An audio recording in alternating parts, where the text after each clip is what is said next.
Bonjour à toutes et à tous, c'est Stéphane pour la chaîne Faux Allié. Je vous remercie de me retrouver chez moi et donc chez vous. On a vu déjà que Monsieur Julien donne des conseils catastrophiques à des femmes qui subissent des situations de violence conjugale. Essayez de renverser le rapport de force et puis comme ça, vous allez le faire ramper vers vous en retour. Bref, c'est une catastrophe si vous subissez de la violence conjugale. Contactez des associations qui savent faire, appelez des amis qui connaissent ce genre de situation pour vous aider. Ça n'est pas de votre faute, contrairement à ce que ce monsieur dangereux qui fait un cosplay assez étrange de Paduring essaye de vous faire croire. Il nous reste 4 minutes à voir de sa vidéo. Il avait promis 5 conseils. On va voir un petit peu ce qu'il a à dire. Là, il raconte un petit peu son enfance. Il vous explique qu'il faut être en gratitude, il faut remercier la vie d'avoir mis sur votre chemin un homme qui vous a blessé psychologiquement. Il faut dire merci, dites merci les femmes et prenez pas trop de poids parce que il faut que vous soyez encore disponibles sexuellement pour nous, c'est odieux. Beaucoup souffert, c'est terrible, mais grâce à ça, à un moment j'ai eu ras-le-bol, je me suis mis à travailler sur moi en développement personnel, ça a changé toute ma vie avec les filles, mais ça a aussi changé toute ma vie professionnelle. Les pauvres.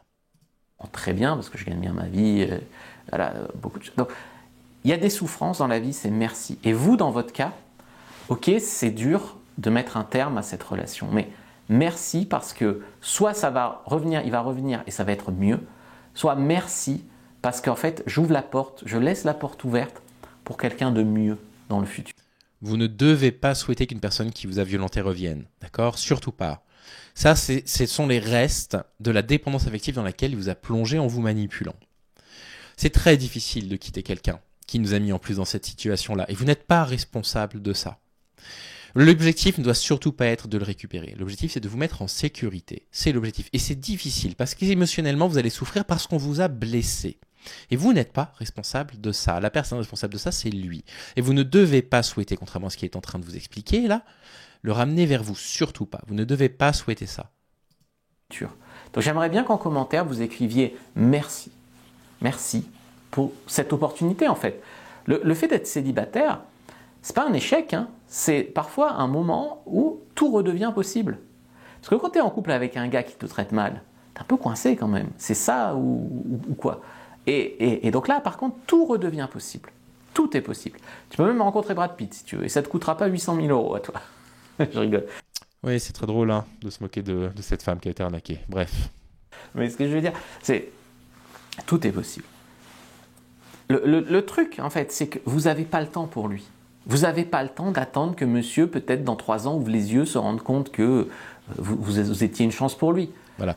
Et c'est là que c'est très intéressant. Donc, ces 5 conseils, comme il les a promis dans le début de la vidéo, sont tous mélangés. C'est là qu'il y a un énorme problème aussi dans ce discours. En réalité, quel que soit ce qu'il voit de vous, même s'il se dit j'ai eu de la chance, etc., un homme en particulier qui se met dans une relation de couple avec du coup une façon de fonctionner qui est une façon violente, qui est une façon manipulatrice, quel que soit en fait ce qu'il pense de vous, qu'il vous aime sincèrement ou qu'il ne vous aime pas sincèrement, quelle que soit en fait l'émotion qu'il ressent pour vous, ça ne doit pas rentrer dans l'équation s'il vous traite mal. S'il vous traite mal, qu'est-ce qu'il va faire ? S'il vous traite mal sciemment, il va essayer de vous mettre dans la tête qu'il le fait parce qu'il vous aime. Il va essayer de vous mettre dans la tête que s'il réagit parfois de telle ou telle façon, c'est pour vous protéger, etc. S'il va vous recommander de vous éloigner de vos amis, de votre famille, de déménager, il va essayer de vous faire croire que c'est pour vous. Il va essayer de vous faire croire que s'il se sent angoissé, c'est vous qui êtes la solution et que du coup, si jamais il est angoissé, c'est de votre faute et que vous avez les cartes en main pour pouvoir le rassurer. Donc cette personne-là, quel que soit ce qu'il peut ressentir pour vous, de toute façon ne va pas changer. Quand elle va vous récupérer, vous allez rebasculer dans une période de lune de miel où tout va avoir l'air d'être bien et il va du coup évidemment travailler cette image à ce moment-là pour se faire passer pour le mec le plus adorable, le plus charmant, etc. Et ensuite, une fois qu'il aura la sensation que vous êtes acquise, il va repartir dans ce schéma-là. D'accord ? Ces hommes-là, ils ne guérissent pas s'ils ne font pas de thérapie sur eux-mêmes. Ils ne vont pas prendre conscience de ce qu'ils sont en train de faire. Ou en tout cas, ils en prennent conscience, mais ils vont pas prendre conscience que le problème, c'est profondément eux. S'ils font pas de travail sur eux-mêmes, il n'y aura aucun espoir de changement. Aucun. Ce qui est en train de vous expliquer machin Julien là, c'est une chimère. C'est quelque chose de très dangereux. Vouloir du coup mettre en place certains éléments pour ramener à soi un homme qui vous a fait du mal, ça va vous remettre exactement dans la même situation. Il est en train de vous donner un conseil catastrophiquement mauvais et dangereux. Dangereux pour votre santé physique, parce que ça peut aboutir à de la violence conjugale physique, de la violence sexuelle, bien évidemment, mais aussi dangereux pour votre santé psychique, émotionnelle, qui est très précieuse. Et de toute façon, ça n'arrivera pas. Plus vous vous laisserez marcher dessus dans la relation, moins ça arrivera. Et par contre... Ça n'est pas vous qui acceptez de vous laisser marcher dessus. n'acceptez pas qu'un homme vous dise ce genre de choses. Vous n'acceptez pas de vous faire marcher dessus. Personne n'accepte de se laisser marcher dessus. Quand on est dans ce genre de situation, on n'a plus le choix.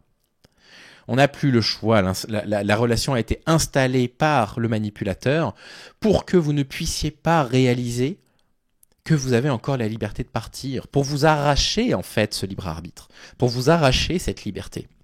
Ça n'est pas de votre fait.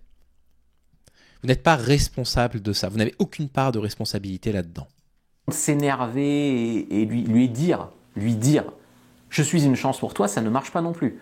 Donc ce qu'il faut, c'est que lui, il se retrouve. Et le problème, là où il y a encore une fois un manque de distance sur ce discours, c'est cette idée je suis une chance pour toi, c'est une construction sexiste de la féminité, où vous êtes censé être un peu nos sauveuses, nos infirmières, celles qui nous protègent, celles qui nous cajolent, etc.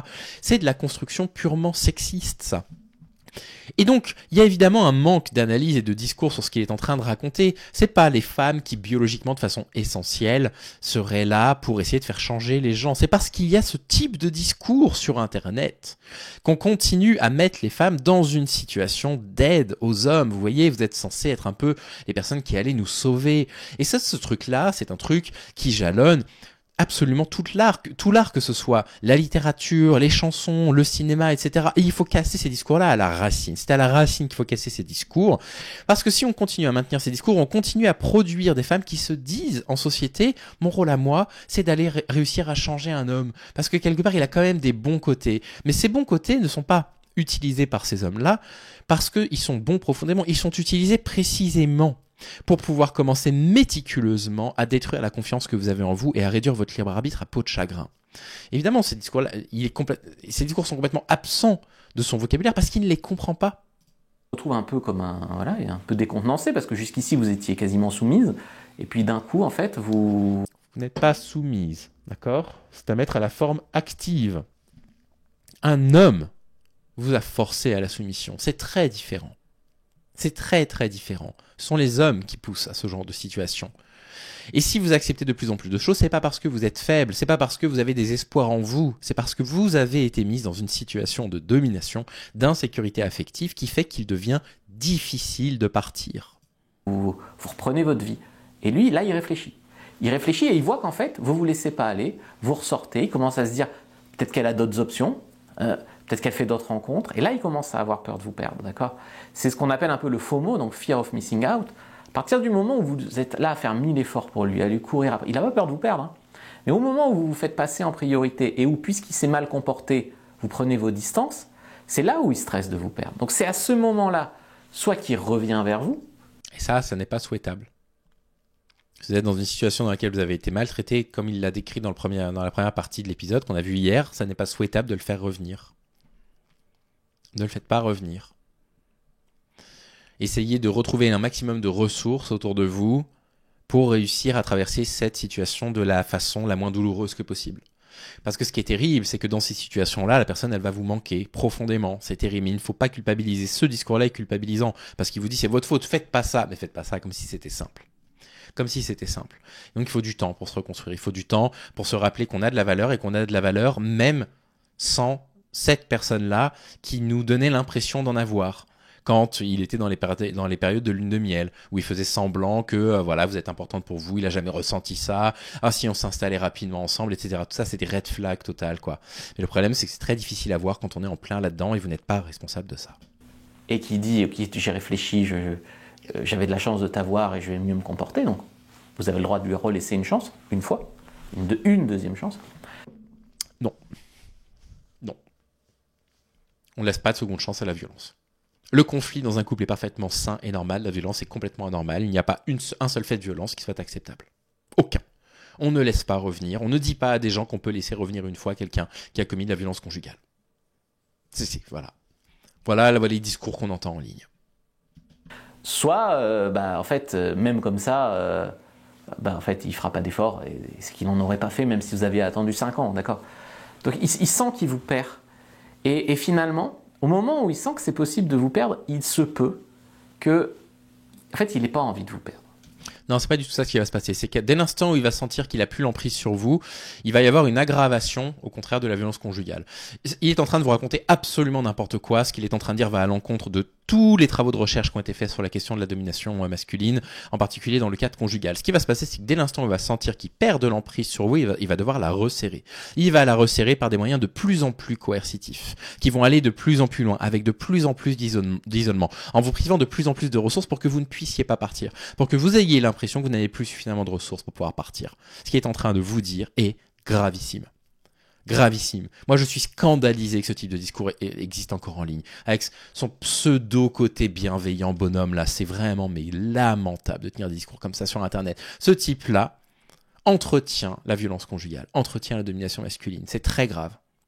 Vraiment, c'est très très grave ce genre de propos. Vous attendiez qu'il prenne conscience qu'il n'avait pas envie de vous perdre en le cajolant, en chaque fois qu'il se comporte. Allez, on s'arrête là. On a compris, il va rester en boucle. Les fameux 5 trucs à faire, finalement, c'est un peu le même conseil décliné avec 2-3 trucs différents. Ne tombez surtout pas dans ce type de discours. C'est grave, grave, grave, grave, grave. Surtout, ne rentrez pas dans ce type de discours. Si vous subissez ce genre de trucs, il y a des associations qui sont là, à votre écoute. Et c'est elles qu'il faut contacter pour vous aider à partir, parce qu'il faut partir. Il y a urgence à partir. L'aggravation des violences conjugales mène à 100 à 200 féminicides par an dans le cadre conjugal. Voilà, ça arrive. Prenez soin de vous.